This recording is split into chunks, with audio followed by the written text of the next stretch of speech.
Friends நாளையிலேருந்து குலு ஆரம்பிக்கிறதுனால நான் நேற்று மயிலாப்பூர் போயிருந்தேன் நைட்டு. ஸோ அங்கே போயிட்டு கோயிலில் பார்த்தீங்கன்னா ரொம்ப விசேஷமாக இருந்தது. லைட்டிங்ஸ்லாம் போட்டு அங்கேயும் நவராத்திரிக்கான வேலையெல்லாம் நடக்க ஆரம்பிச்சிருச்சு. ஸோ அங்கே அது முடிச்சுட்டு நான் வெளியில் வந்தால் ஒரு ஸ்ட்ரீட் ஃபுல்லாக கொலு பொம்மை தாங்க. எனக்கு ரொம்ப பார்க்கவே ஆசையாக இருந்தது.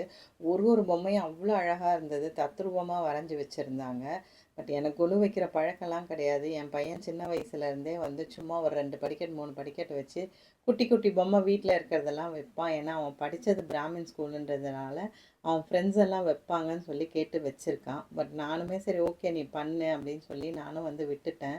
எப்போமாவது ஒரு பொம்மை வாங்கி கொடுப்பேன். இந்த முறையே எனக்கு ஒரு பொம்மை வேணும்னு கேட்டிருந்தான். சரி குட்டியாக ஒன்று வாங்கிக்கோ அப்படின்னு சொல்லி தான் நானும் போயிருந்தேன். அங்கே பார்த்தீங்கன்னா இந்த முருகர் சிலை ரொம்ப அழகாக இருந்தது. பார்க்குறதுக்கே நேரில் பார்க்குற முருகர் மாதிரியே இருந்தார். சரி ரொம்ப அழகாக இருக்காரே, நான் ஒரு வீடியோவும் எடுத்துகிட்டு வந்தேன்.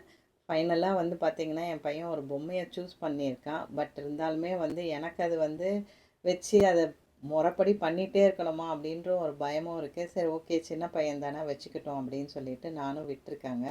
ஸோ நீங்கள் உங்கள் வீட்டில் கொலு வைப்பீங்களா அப்படின்னு சொல்லி எனக்கு கமெண்ட் பண்ணுங்கள். ஃபைனலாக என் பொம்மையை நாளைக்கு காமிக்கிறேன்.